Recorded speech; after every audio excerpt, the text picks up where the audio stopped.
Hey guys, welcome to the spoilers edition for Spider-Man Far From Home. Um, just gonna do this real quickly because it's 12:06 right now in the afternoon. Of course, like I said before, with family, it's a little difficult to do with family, especially because you never know what they're going to do. Um, but anyway, yeah, like I said in the non-spoiler, it's a good film. Highly recommend. Uh, there's a lot of stuff that happens in this film, so I'm just gonna get right into it. Um, the beginning, basically, there is a scene, an opening scene that we see in the trailer that's cut out, and obviously it's gonna probably be released on the Blu-ray, 4K, DVD release, digital release in a couple months, but it's gonna cut out and. Basically, the way it begins is Nick Fury, or so we think is Nick Fury and Maria Hill, but we find out because when they run the credits, there's a mid-credit scene after they do the first batch of credits, the stop motion ones, and after that, after the stop motion credits, if you will, they end up showing a mid. Well, it's not this scene, but it's actually after all the credits. Actually, it's after all the credits, the stop motion ones and the regular, rolling credits and all that. That we find out that Maria Hill, and Nick Fury are not who they seem to be. They're actually the Skrulls, I should say, from Captain Marvel, disguised as Nick Fury and Maria. And basically the reason for this is, I guess, Nick Fury's on vacation himself. The real Nick Fury, he's on vacation because he's on vacation on a Skrull's spaceship. So that's why it may have seemed like, I'm just adjusting my camera there for a second, but that's why it may have seemed like, Nick Fury and Maria may have been a little off and all that. So, yeah, basically, Nick and Maria, if you will, they show up in Mexico or New Mexico, one of the areas there, and they see that it's just totally wasted, and they don't know what's happened here. They don't know what's going on. So they decide that they need Spider-Man. So they bring Spider-Man on board despite his protests, like, I don't want to do this, I'm going to go on vacation, I'm going to use this school vacation, this class vacation to let Mary Jane, who's portrayed by Zendaya, I can't pronounce the name right now, and kind of let her know how I feel about her, because he believes she feels the same way about him, which surprisingly she basically does. Mary Jane. Mary Jane and Peter. Yes, a little bit of spoilers here. They do end up together. In the end, they do end up together. But we find out that Mary Jane is not a fan of web slinging because, of course, later on in the film, she does deduce that Spider-Man and Peter Parker are one and the same, because what happens is she sneaks off from one of these side trips that Nick Fury puts them on, or orchestrates for them, to get them out of the way into safety. The students, that is. And what happens is Mary Jane sneaks off. She wants to go to this carnival thing or whatever, this big party. And it's here that she, while she's kind of staying safe, notices something fly off during a battle from Mysterio. And, well, we don't know it's Mysterio until later on. But basically, it flies off. She grabs it. She keeps it. And then when she agrees to walk around with Peter, almost instantly, because Peter's like, okay, it's my only chance. Because there's a moment in the hotel room, one of the last hotel rooms they get transferred into, which is very nice. He goes to her door after she says goodnight. She opens the door. She says, almost immediately she agrees to go with him. To go take a walk around. And it's during this moment where Peter, he has this plan to let her know how he feels. He wants to present her with this little necklace, if you will. a little flower pendant, if you will. And it's here where she kind of basically flat out says, when he tries to tell her, how he feels, she kind of interprets it as, that you're Spider-Man, and all that.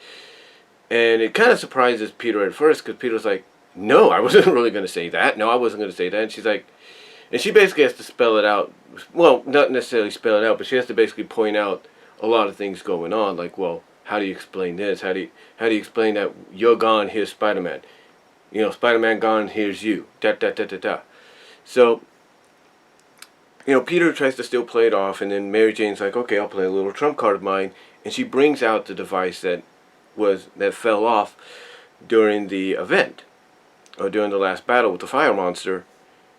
And as soon as it falls, as soon as she brings it out, and Peter's kind of surprised at like what it is, it activates a little bit because there's web on it. It's Peter's webbings on it, and basically falls down. It activates, and all of a sudden they see the holograph of Mysterio fighting this monster.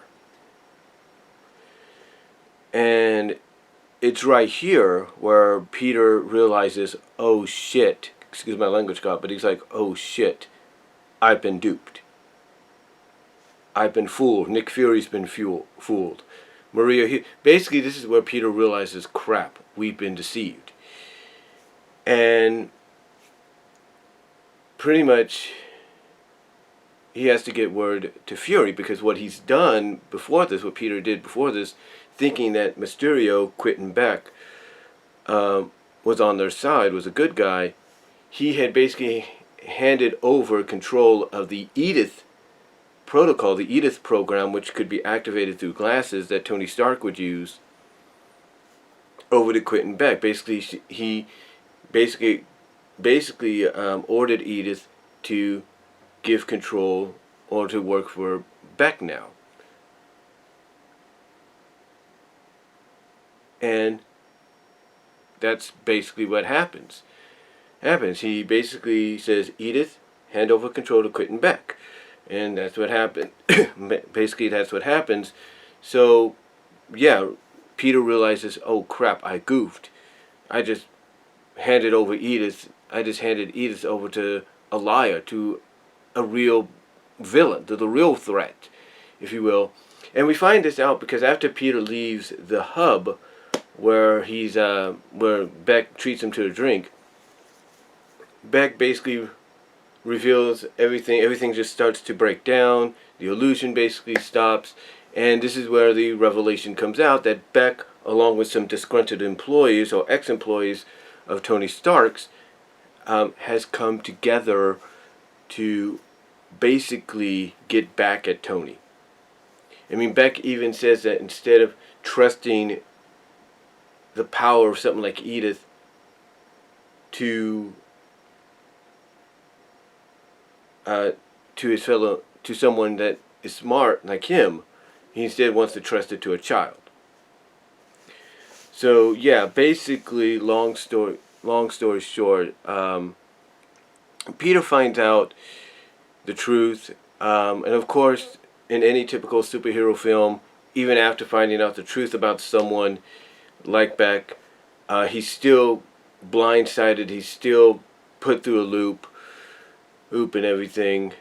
He still has to go through different obstacles.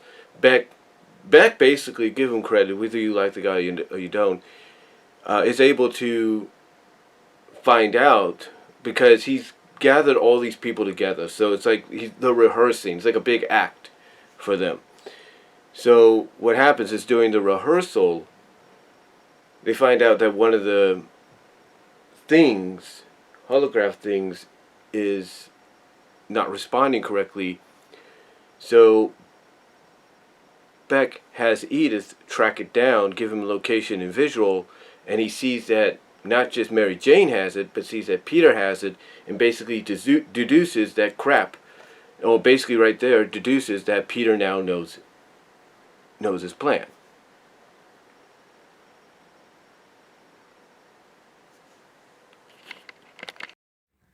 Okay guys, it's going to be a little strange to do it this way, but first parts, one of the first parts, been filmed on there. So, but anyway, like I was saying, um, basically Quentin Beck, like I say, he gets control of Edith, and basically the whole thing is, it's just disgruntled ex-employees that felt disrespected for the fact that even though they had ideas, some proper ideas, they had some proper ideas and everything, they felt like disrespected by Tony, and they were, I guess, essentially let go, fired, or whatever. So anyway, they all come together with Quentin in this common goal to get back at Tony even after he's dead.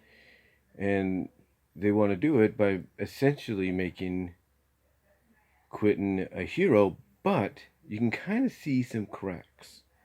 Basically, even though they still support him no matter what, um, there are times toward, while they're rehearsing and even after Mysterio finds out a part of his equipment is missing and in the hands of MJ and Peter and the friends, that what Quentin kind of mentions about why he was let go being, because one of the things that he says, one of the reasons he says Tony let him go was because he was unstable. You kind of start to see that a little bit, and you kind of see the associates of his kind of notice that a little bit, but then it's like, okay, nothing happens there because they still have a common goal. So anyway, in the end, like I said, Peter goes through these obstacles even after finding out the truth, and Mysterio puts him through a lot of obstacles. Puts him through a lot. Um, from making all these holographs of like where Shield's at, where the main base, where the Shield base is in the UK. Where, like I said, where the Shield base is in the UK. He makes a holograph out of that. He does this, he does that. He just puts Peter through the ringer, even to the point that he makes an illusion of a zombified Tony Stark in his Iron Man suit coming out of the grave. Hey, just coming out of the grave with spiders coming out of his little spiders coming out of his eye sockets and all that. And if you're a fan of Marvel Zombies, the zombies thing they did, that's kind of a reference to that, I think. So anyway, long story short, Peter, after putting through all these obstacles, contacts Happy, finally just kind of emotionally lets it out that he just, misses Tony, and Happy admits that he misses Tony too. Anyway, like I said,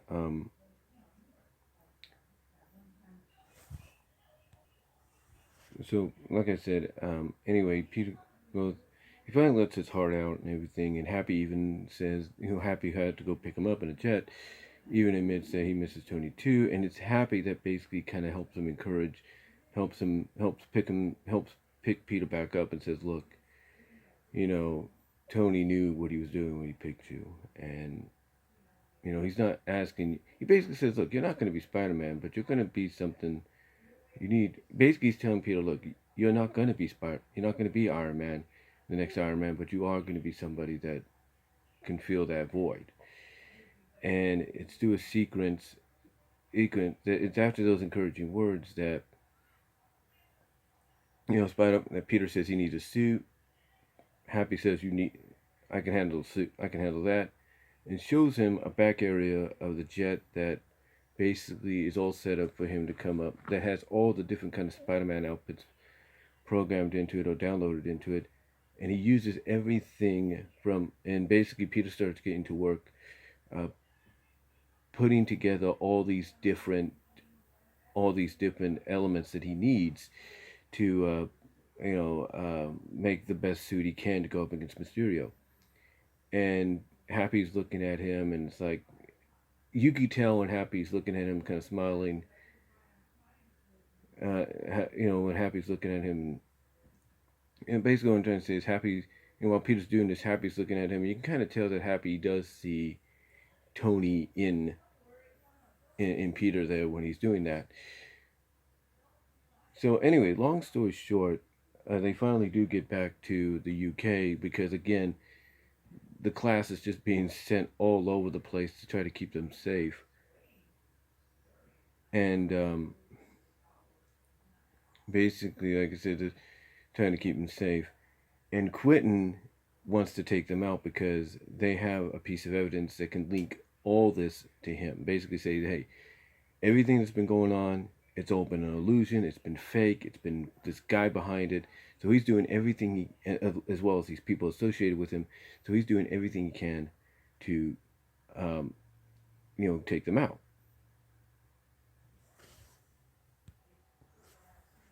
And like I said, so he wants to take all the. So basically, Quentin wants to take all these, the entire class out. Basically, that's vacation, all Peter's friends.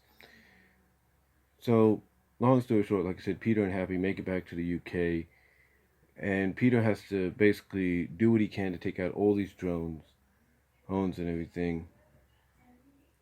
He needs to do what he can to take out all these drones, and he finds different ways, innovative ways. Even when he's out of web shooters, he finds a way to take out a majority of the drones throughout. And basically, Happy then goes to go get the friends, and basically Happy goes to get them, try to get them on the plane. The plane gets blown up as we see in one of the trailers, and basically then Happy has to make them run towards the museum and into the vault area there, to where they have to try to defend themselves. And MJ does defend a little bit, along with the help of Ned and Ned's girlfriend for the moment, because they do break up later, mutual breakup later on. Help take down one of the drones. And so, anyway, make this short and sweet. Peter finally finally confront Quentin. He finally is able to get up to Mysterio, and Quentin still tries to, um, use his tricks of the trade and everything. And this is finally where Peter tingles, spider sense, if you will, but Peter tingles according to Aunt May. Um, Finally kick in, and he's able to dodge all the attacks by the drone. He's able to dodge all the attacks by the drones and everything, and finally get to Quentin. And basically, Quentin kills himself. Literally puts himself in the line of fire, because that's what Edith, well, she's still under his control, says he's going to be doing, and that's what happens. And just when it looks like he's dead, that's basically when Peter's his spider sense, Peter Tingle, kicks in again, and he's able to stop, back Mysterio from shooting him in the head, and basically Beck falls to the knees, and he just ends up dying right there. And he says the line that basically becomes very prominent for like the mid-credit scene, that people will believe that everything's basically like an illusion, that people will believe anything they see and hear. So, long story short, Peter is able to beat Mysterio. Beck ends up dying because of this, puts himself in harm's way, because obviously the unstableness that Tony Stark mentioned comes back to bite him. But anyway, to finish up, basically, like I said, Peter defeats Mysterio. Back finally meets up with MJ, who leaves the vault, leaves the museum, comes out of the vault because the drones are done, been shut down, and she meets up with them. They finally have their moment, their kiss. They hug, they embrace. MJ pulls out the pendant, little flower pendant Peter was going to give her, and he says, gives her, and he does explain why he had it and everything. After he kind of explains it, she kisses him on the lips. He's surprised by that. They kiss again a few more times, and then they kind of go the separate ways. Like, yeah, we might want to go our separate, want to go our separate ways so nobody's suspicious. So anyway, long story short, Happy meets up with Nick and Maria and explains to them that Spider-Man will be in contact, hacked and everything, and that's about it. There is also another moment where Spider-Man, before he goes into action in the climax, is he's jumping off the plane after Peter puts on the new suit and everything. He says, "Oh, by the way, Happy, we may have to have a talk when I get back. About you and my aunt dating." And it's like because he's kind of putting two and two together. The aunt and Happy being together because throughout the film there are moments where it's kind of awkward between the two, and there's some awkwardness when Happy's around with May, and then when May talks to Peter on the phone while she's at work, all of a sudden all of a sudden she hears or she kind of mentions Happy's name because Happy's eating something that's supposed to be her lunch or something, and Peter's like, "Happy's there," So throughout the film, I guess this minor subplot, he puts the pieces together just like MJ put the pieces together about him. That May, A, and Happy are dating or something like that, and he does question them about it, and they try to play it off, and they try to explain it later on when he finally confronts them after he gets home and everything. Tries to he confronts him a little bit about that, and to try to basically play it off like, "Oh, it's a summer fling. Oh no, it's just the start of something," and everything. So anyway, long story short, Peter decides after they get back, and Peter kind of talks to him about the situation, Asian, and the way they filmed it was like it made it look like Peter was gonna basically expose himself to the world, but it's actually just talking to May and Happy, and then like I said, he just goes off and goes on his date with MJ and meets up with her, and he takes her swinging, and she's not a fan of it and anything. So, and that's kind of how the movie ends. With them, swinging. Also, you think because then we get the mid credits, the stop motion credits, and then after that we get the mid credits scene where after they're done swinging, Peter drops her off and everything, or Spider Man drops her off and everything, and he decides to swing, go his way, go where he's got to go, protect the city. And then that's when this news bulletin comes up explaining basically what happened in London, and lo and behold, just framing Spider-Man for the whole situation, and showing modified footage of that frames Spider-Man Peter as the bad guy. It's modified, it's whatever. And it's all brought to you by the Daily Bugle, dailybugle.net in this case. And the person that's reporting it is not just, well, it's a regular newscaster at first, but then they throw it to J. Jonah Jameson, once again reprising his role from the original trilogy by J.K. Simmons.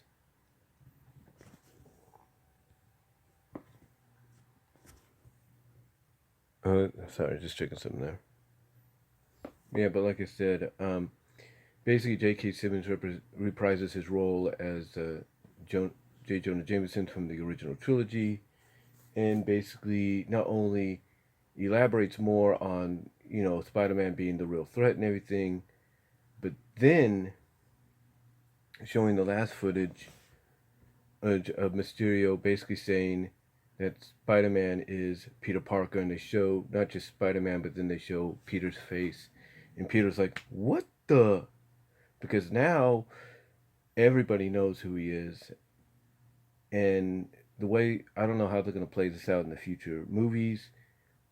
I would assume that some of the students at his school that's kind of been like rivals to him or have had problems with him are going to be like, what? Because this is one guy, I think his name's Brandon. He's one of the students that used to be young. He used to be like 11, 10, before the events of Infinity War, and then all of a sudden now he's like 15, 16 in and everything, and MJ happened to be one of the students that got ghosted, or not ghosted, but blimped, as they call it, off the radar, basically wiped from existence. So she ends up.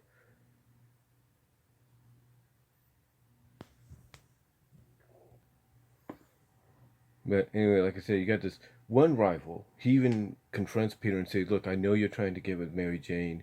Because there's one moment in the film where he explains to Peter, after he catches Peter in an awkward situation, or a situation that he assumes is awkward, and then basically wants to use to his advantage. He says, "Look, I know you're trying to get with MJ. I like MJ, and she's got to know the truth. She's got to know the truth about this." And he's like, "No, it's not." He's basically trying to explain it's not what it looks like. And at the time when this moment happens, he can't really explain unless he exposes himself. And now the truth is out there, so it's like, what role will this Brandon character play in the future? Because, like I said, he's one of those kids that was young, 10, 11, and now he's about the same age as Peter and MJ because, of course, they got blimped out of existence or wiped out of existence in Infinity War. I mean, they even play on it at the beginning with the school doing this newscast with these two students, and the students are like, and the male newscaster, the boy newscaster or whatever, is like, yeah, I can't believe it. It's like my brother was this. Now he's this. Like, what the, you know, he's like, what's going on? He's like, he can't believe he's spies. But the girl's like, look, we just gotta move on. We gotta get over it. Things will balance out, whatever. So yeah, this Brandon kid who used to be kind of like a nuisance, a bully or whatever, still kind of is because there are moments where I think there's a moment during the opera deal as they're sitting down where he sees Peter and he gives Peter the bird or something. Whatever. So it makes you wonder if this Brandon kid's going to be a villain in a future installment of the Spider-Man series. It makes you wonder. Um, but yeah, it basically gets exposed, and then later on, after the regular rolling credits. So yeah, basically that brings up a lot of questions like, okay, how are they going to deal with this now? Because even Flash Thompson, who doesn't like Peter but likes Spider-Man, is going to be like, wait a minute. So the guy I don't like is the guy I like. What the heck? So can be really interesting. And and then like I said, after the rolling credits, regular credits, we get another credit, the post-credit scene with the revelation that Nick Fury and Maria Hill were actually Skrulls in disguise. I think one of them was named uh, Talus, I think, in there. Or Tolos, I think. Well, like I said, basically at the end of the regular credits, it gets revealed that the Fury and the Nick Fury and the Maria Hill, are actually Skrulls. The Skrulls are Talos, and I can't think of other name. And basically, Talos is like, look, I did the best I could. What was I supposed to do? Ooh, and everything. And basically, they got to radio Fury and tell him what's up, tell him what's been going on, and basically say, yeah, you're gonna have to get back here as soon as you can because crap's hitting the fan. So then then it shifts to Fury. What looks like he's on a beach, but obviously it's not a real beach. And he basically gets up. It's basically another holographic thing, not Mysterio holograph, but it's kind of like a simulation deal. He gets up in the chair, steps up, and he steps out of the area that he was vacationing in. Like I said, basically, they had basically Fury's on is on basically it's a holodeck. Is what he's on. He's always that he's in. Basically, he's in charge of a Skrull spaceship. Is what he is, and the reason he's in charge of a Skrull spaceship is maybe he knew what was coming. He wanted to begin. See, and it does bring up a lot of questions. Like, wait a minute, was the Nick Fury that got blimped out? Was that the shapeshifter, or was that the real Nick Fury? Who knows? So yeah, it does bring up a lot of questions. Like why is he now in command of a Skrull ship, and why is somebody impersonating him? I mean, obviously they got to address that in the next MCU film that Fury's going to be in. That Samuel Jackson's going to be in as Fury. So it's going to be really interesting in the end. But yeah, he basically has to end his vacation, if you will, get up and basically tell the Skrulls crew, hey, it's time to get back to work.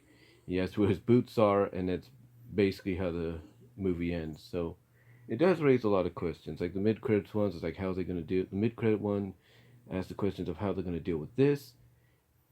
You know, with the revelation that Peter and Spider are one and the same to the entire public. You know, is Peter going to find a way to kind of like make people believe, hey, look, what he's saying is not true? Because there is a moment that after that, obviously, one of the main associates of Bex sees that things are going badly, takes a USB drive out of the computer and is able to, I guess, upload it or use it to send footage to the Daily Bugle. And he basically takes, well, basically what he does is he takes this USB drive out and he's able to take the data he has on it, the footage he has on it, and is able to, I guess, modify it and send it to Daily Bugle. And that's basically how the mid-credit scene occurred. Well, what happens in the mid-credit scene occurs. So yeah, that's the questions are going to be raised. How they are going to be raised of how they're going to deal with that and everything, especially when it comes to the friends and like how many friends probably knew Peter and Spider-Man were one and the same and stuff like that. My thought is they're probably going to go the Ultimate Spider-Man route. Oh, you know, the cartoon where, you know, some of the friends became a team with Spider-Man. So I could see that happening here.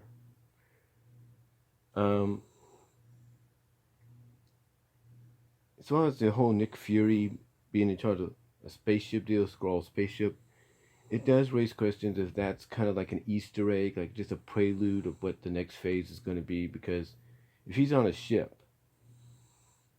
and they're heading in space, somewhere in space, then, and he's being told by his doppelganger, hey, you got to get back here. It makes you wonder what is in store. You know, like, is he on the ship because there's another threat he knows of coming, like Galactus or something? Who knows? So it does raise a lot of questions, and hopefully in the next set of movies to come in the next few years, we'll get those answers. But anyway, overall, the movie was good, like I said in my non-spoiler review, and I highly recommend you guys check it out. So, hope you guys enjoyed the spoiler review one, and if you don't want to watch this, and if you see the title already and you get the idea. You know, if you've seen the title, you probably know what you got yourselves into, but check this out, and if any friends you know of want to see the movie, but don't want to be spoiled, have them check out the non-spoiler. So, till next time guys, God bless, take care, I am out.